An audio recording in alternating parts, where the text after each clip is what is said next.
Bapak Ibu Saudara kekasih Tuhan, pada malam hari ini tema perenungan kita yaitu doa bukan saja kata, tetapi juga kesediaan.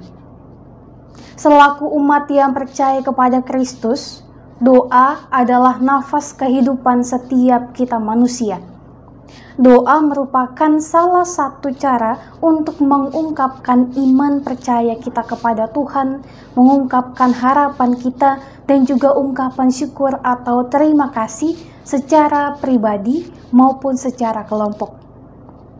Nah, doa berperan sangat penting untuk memberikan peneguhan dan bukan hanya sekedar kata-kata atau ucapan saja, tetapi harus terkandung kesediaan untuk mematuhi kehendak Bapa yang ada di sorga. Di dalam ayat bacaan kita pada malam hari ini, kita memasuki kisah persiapan Tuhan Yesus menghadapi penderitaan dan juga kesengsaraan untuk menebus dosa umat manusia, termasuk dosa Bapak Ibu Saudara dan juga saya. Nah, peristiwa di Taman Getsemani ini adalah suatu permulaan duka cita yang dialami oleh Tuhan kita, Tuhan Yesus, di mana beberapa hari sebelumnya, sebelum ia menuju ke Taman Getsemani untuk berdoa, Tuhan Yesus telah memberitahukan kepada para muridnya bahwa ia merasa sangat terharu dan ia merasa sangat sedih.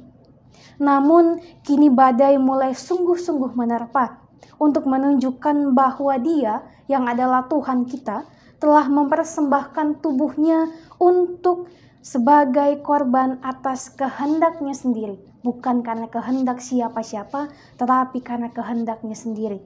Nyawanya tidak direnggut secara paksa, tetapi ia yang dengan tulus hati menyerahkan nyawanya sebagai korban penebusan untuk Bapak Ibu dan saya. Nah, dia memberikannya itu adalah dengan kehendaknya dan juga dengan ketulusan hatinya, bukan karena paksaan. Saat mendapati dirinya dalam tekanan dan juga penderitaan, Yesus mendatangi muridnya dan juga memberitahukan mereka mengenai apa yang ia rasakan. Ia mengatakan di dalam ayat yang ke-38 bahwa hatiku sangat sedih, seperti mau mati rasanya. Dia merasakan kesengsaraan yang amat sangat, walaupun belum terkena secara fisik, tetapi di dalam hatinya berkecamuk karena ia merasakan kegundahan, kesedihan, dan juga berbagai hal lain yang sedih. Kemudian apa yang Tuhan Yesus lakukan ketika ia merasakan hal-hal tersebut? Waktu ia merasakan penderitaan tersebut, setelah perjamuan terakhir bersama para muridnya, Yesus bersama para muridnya menuju Taman Getsemani untuk berdoa kepada Bapanya. Tuhan tidak meminta apapun, Tuhan tidak melakukan apa saja, atau bahkan ia tidak kabur karena mengetahui apa yang akan terjadi, penderitaan apa yang akan ia alami. Tetapi ia datang kepada Bapanya untuk berdoa. Berdoa meminta pertolongan, meminta penguatan bahwa ia dapat melalui semuanya. Yesus berdoa kepada Bapanya untuk menyerahkan setiap kegetiran hatinya, setiap kegundah-gulahan hatinya, bahkan kecemasannya. Yesus di tengah-tengah kegentarannya itu berdoa kepada Bapanya yang ada di sorga. Dia tidak mencari siapapun, Bapak Ibu Saudara. Dia hanya mencari Bapanya yang ada di sorga. Di Taman Getsemani inilah Tuhan Yesus mengungkapkan segala bentuk perasaannya, seperti kesedihannya atas penolakan yang dia lakukan oleh bangsanya sendiri, kengerian dari kematian yang akan dia alami, meskipun tujuan dari kematian dan kebangkitannya adalah untuk menebus dosa dan juga untuk mengeluarkan manusia dari belenggu dosa.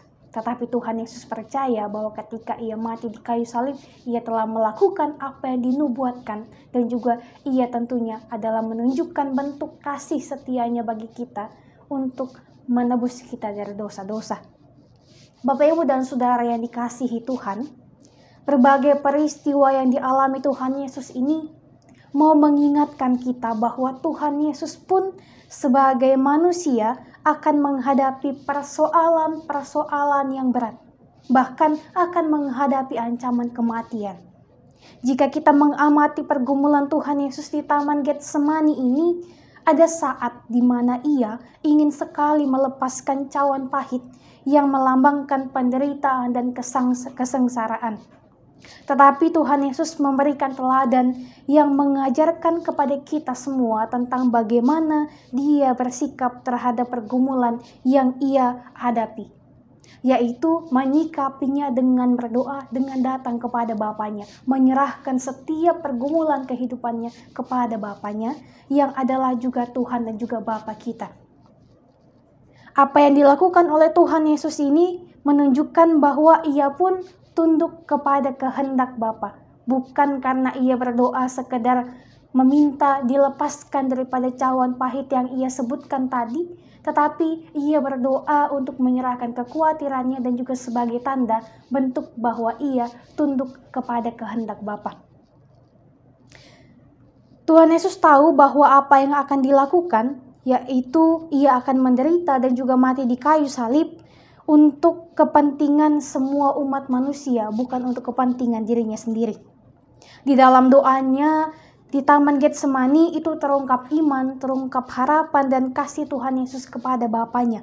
Ia menyatakan kepasrahan penuh dan juga menyatakan cinta kasih kepada kehendak Bapa, di mana kehendak Bapa yang selalu menjadi utama bagi dirinya. Nah, untuk itu Bapak Ibu Saudara sekalian, pada hari ini pun kita bersama-sama memperingati Hari Doa GPIB, di mana setiap warga jemaat mau diajak untuk mengikuti teladan Tuhan Yesus, untuk mau seperti Yesus, menempatkan Tuhan sebagai yang utama di dalam kehidupan kita. Bukan siapa-siapa, tetapi hanya Tuhan saja yang menjadi utama.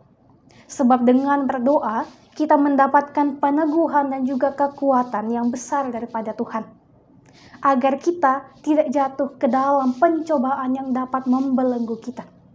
Artinya bahwa doa dapat meneguhkan setiap rencana, sikap, dan juga perbuatan kita sesuai dengan kehendak Bapa. Pergumulan berat dilalui Yesus dengan berdoa dan hati yang siap dan rela melaksanakan kehendak Bapa sekalipun sangat bertentangan dengan kemauan dan kehendaknya sendiri. Ia tahu bahwa bukan kehendaknya yang jadi, tetapi kehendak Bapa lah yang akan terjadi.